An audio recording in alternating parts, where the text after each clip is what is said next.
그 오늘 희년법의 구현으로 이루어질 미래 대한민국인데 특히 그 희년토지법과 지대 공유 및 균분제도에 초점을 맞추었습니다. 제 1부에서는 성경의 희년사회를 이제 상고를 해보려고 하는데요. 먼저 그 기독교 경세라는 말이 있습니다.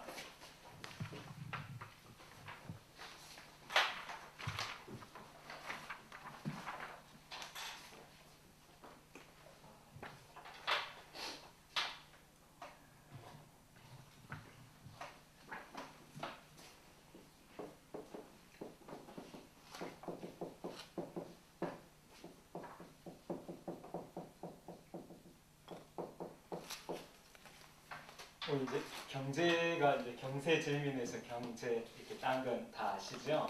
이 다스릴 경자의 세상 세자입니다. 세상을 다스린다는 게 경세인데 이 기독교니까 기독 그리스도 교 가르침 그리스도의 가르침 하나님의 말씀에 의해서 세상을 다스리는 것 그것이 이제 기독교 경세라고 할 수 있는데요. 이걸 위해서는 성경과 상황의 해석학적 순환이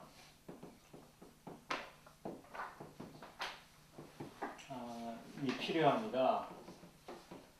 성경이 이제 텍스트이고 상황, 이 상황은 이제 역사와 사회를 상황이라고 합니다.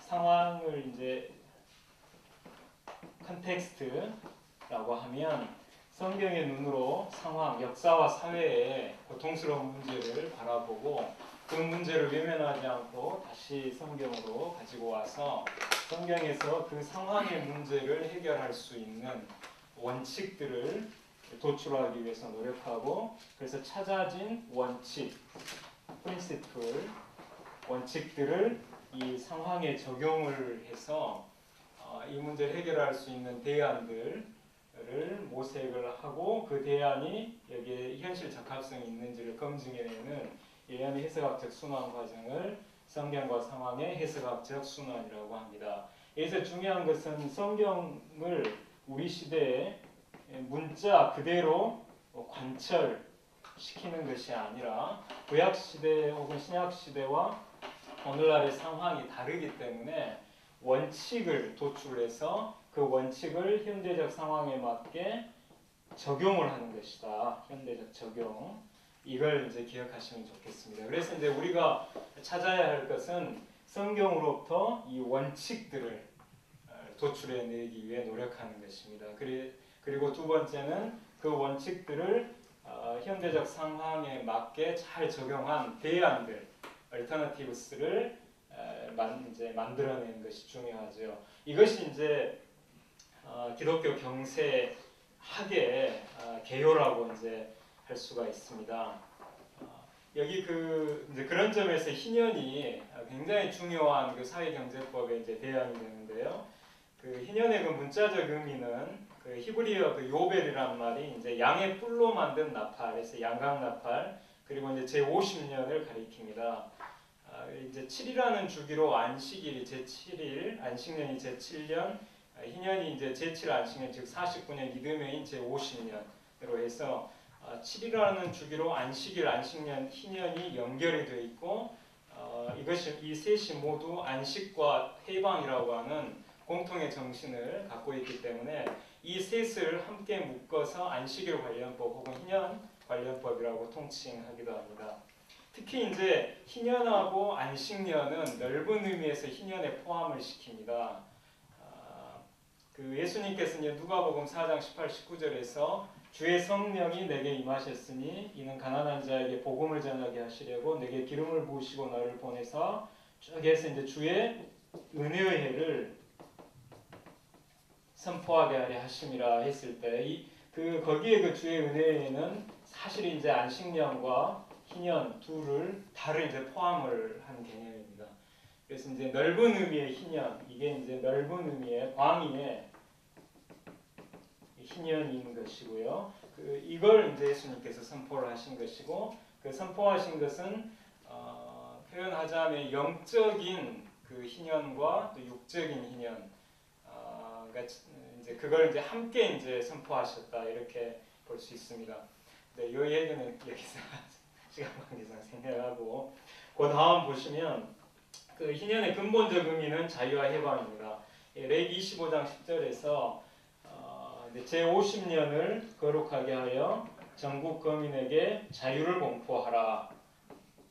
이 해는 너희에게 희년이니 너희는 각각 그 기업으로 돌아가며 각각 그 가족에게로 돌아가라. 여기서 이제 제50년 희년의 자유, 히브리어로 이제 데로르인데요. 이걸 이제 선포하라 이렇게 말씀을 하셨죠. 그래서 이제 희년에서 자유가 굉장히 이제 핵심 개념이 되는데 에스겔서 46장 17절에서 희년을 가리켜서 샤나타 데로르라고 했습니다. 이제 이건 이제 자유의 해라는 뜻인데, 그러니까 에스겔 선지자도 희년을 이해할 때 그 핵심을 자유, 해방으로 이해를 했다는 것이죠. 그리고 구약 성경을 헬라어로 번역한 그리스도 70인역 성경에서 아페세우스 세마시아라고 했는데 이게 이제 해방의 표지라고 하는 뜻입니다. 그러니까 요약하면 희년의 의미에 대해서 자유와 해방으로 이렇게 이해를 하고 있었다는 것입니다. 그러면 이 자유와 해방이라는 근본적 의미로부터 파생되는 이제 희년의 의미는 기쁨과 복입니다. 자유를 잃어버린 사람들이 다시 그 자유를 회복하게 되니까 기쁘고 복된 것이죠. 그래서 라틴어 불가타역에서는 유빌라레로 번역을 했습니다. 이건 기쁨, 리조이스라는 뜻이고, 영어 성경에서는 주빌리, 이것도 이제 기쁨이라는 뜻입니다. 그리고 이제 한자 희년에서는 복희자를 써서 복된 해 이렇게 번역을 했죠. 그러면 이제 이 희년의 신학적 의미는 뭐냐? 이것은 한마디로 이웃사랑이 거룩한 생활입니다. 레위기는 전반부와 후반부로 나뉘는데 전반부의 주제는 거룩한 제사이고 후반부는 거룩한 생활입니다. 근데 레위기 후반부의 주제인 거룩한 생활의 그 핵심이 바로 이제 이웃사랑입니다. 레위기 19장 2절에서 너희는 거룩하라. 이는 나 여호와 너희 하나님이 거룩함이니라. 그래서 이제 거룩하라고 명하신 그 하나님의 그 말씀에서 레위기 19장 18절에 그 동포 히브리인을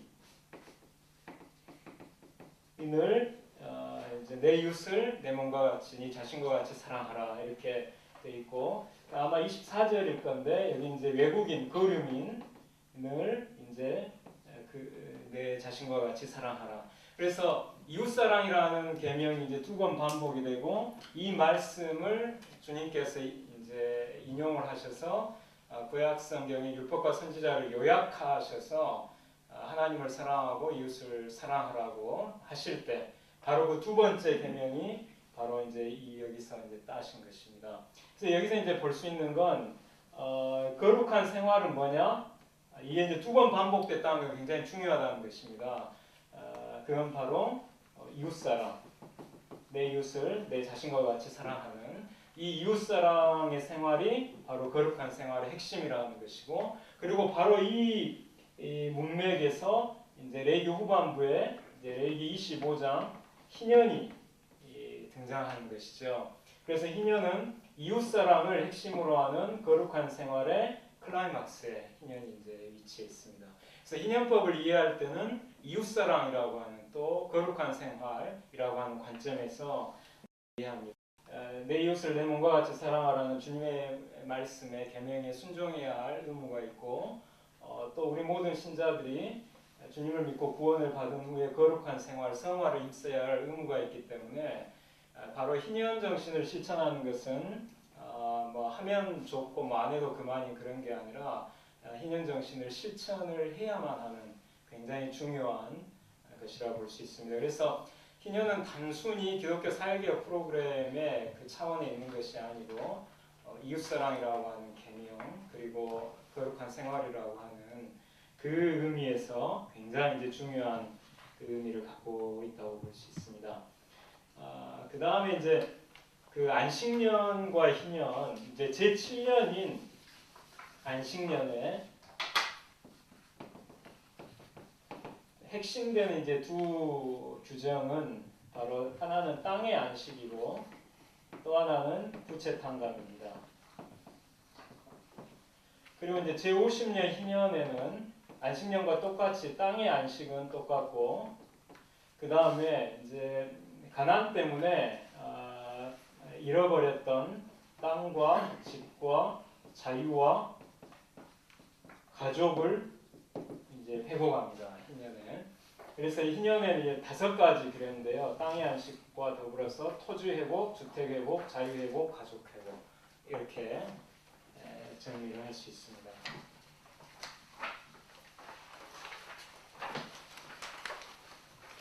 그 희년 경제법을 조금 더 이제 설명을 드리면, 먼저 이 희년 경제법은 이제 성경적인 경제 세계관의 핵심입니다. 그래서 이제 크게 토지, 주택, 대부, 노동 4가지 법으로 구분할 수 있는데요. 그 희년 경제법이 성경적 경제 세계관의 핵심이 되는 이유는 희년이 이제 구약 성경에서는 정의로운 경제의 정수이고 신약 성경에서는 예수님이 나사렛 회당에서 선포하신 메시아 선언의 핵심이 되기 때문입니다. 그리고 오늘날 한국 사회에 토지 소유 양극화, 또 주택 소유 양극화 문제, 또 고리대 사채 문제, 또 실업 비정규직 저임금 문제 등에 의한 빈익빈 부익부 문제, 또 심각한 사회경제 문제를 해결하라는 역사와 사회의 엄중한 요구가 존재하는데 바로 희년경제법이 이에 대한 해결 원칙을 제공합니다. 자 그러면 이제 이걸 희년법을 순서대로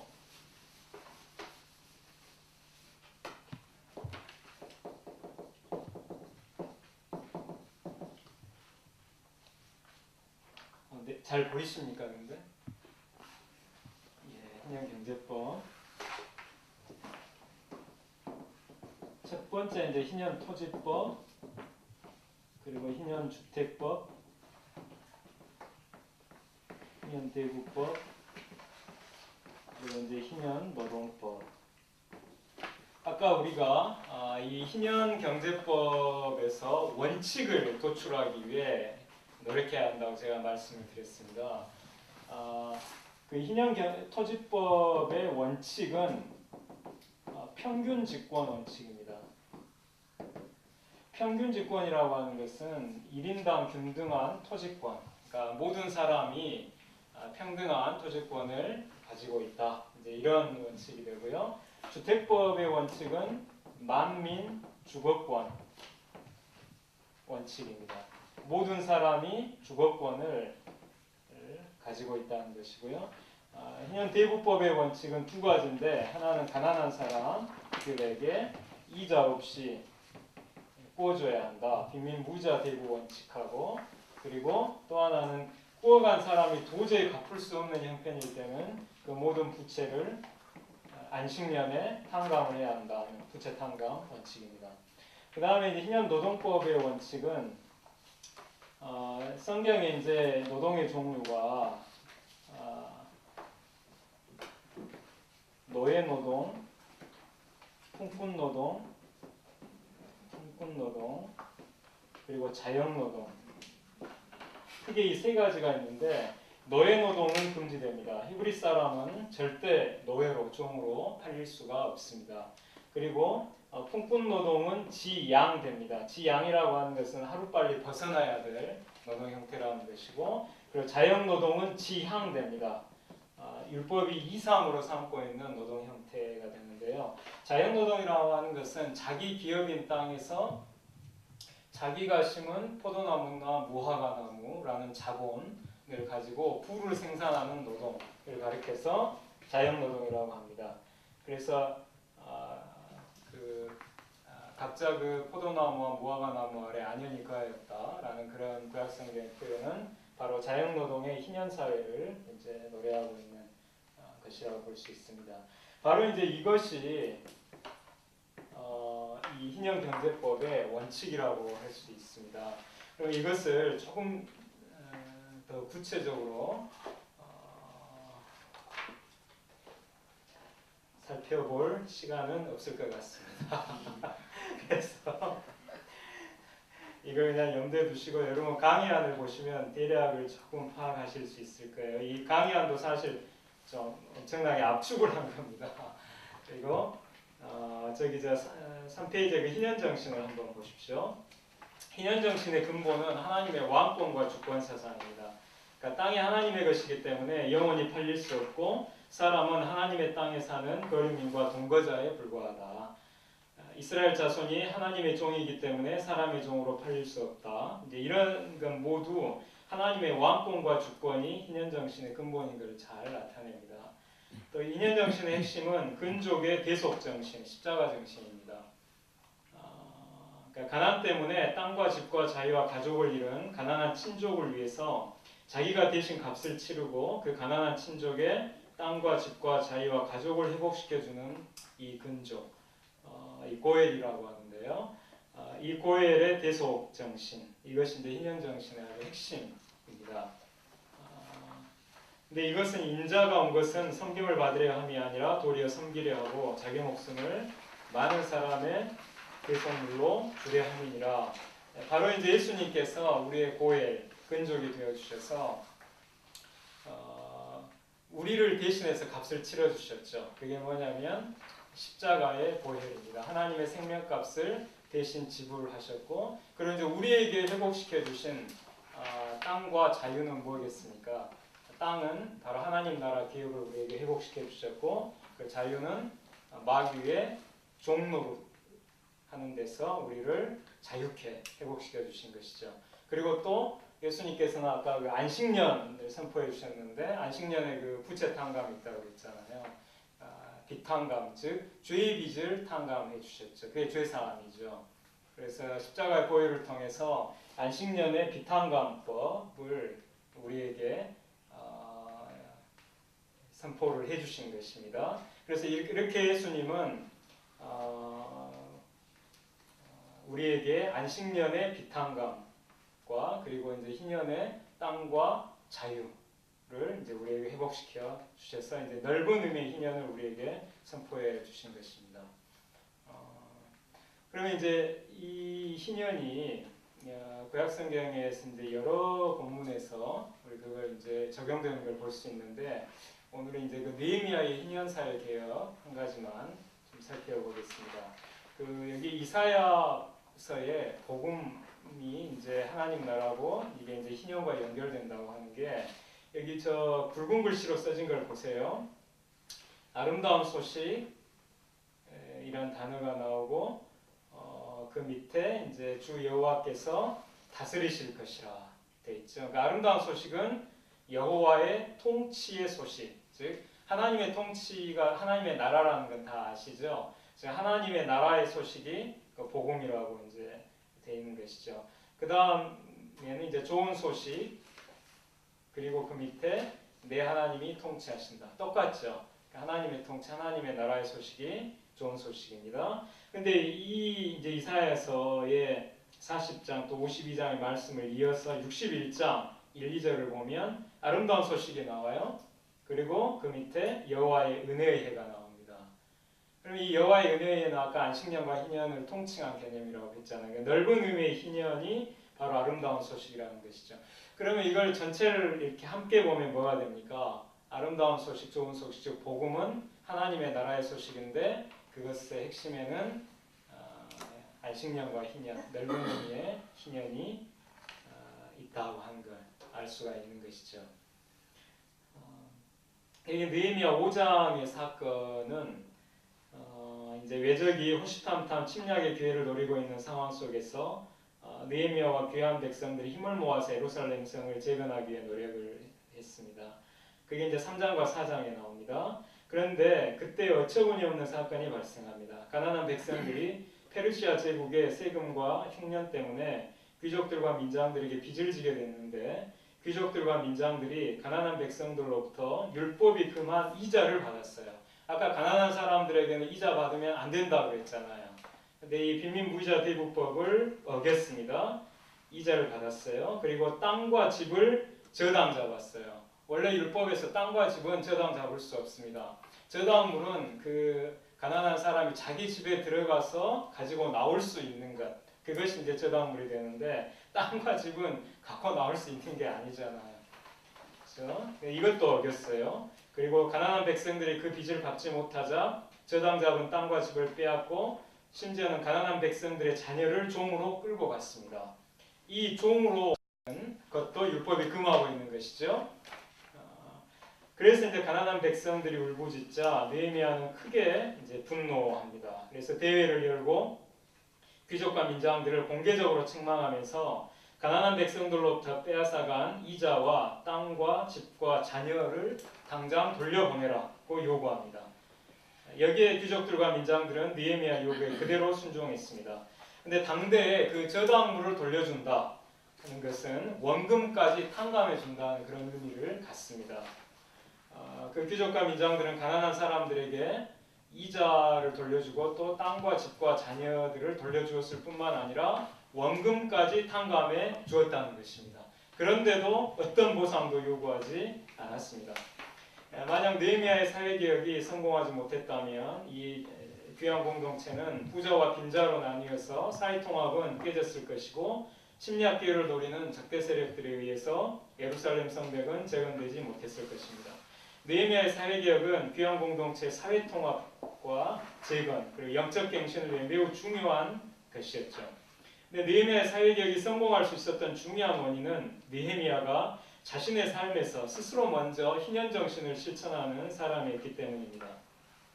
느헤미야는 그 당대에 대표적으로 부를 쌓는 수단이었던 땅 사들이기를 하지 않았다고 합니다.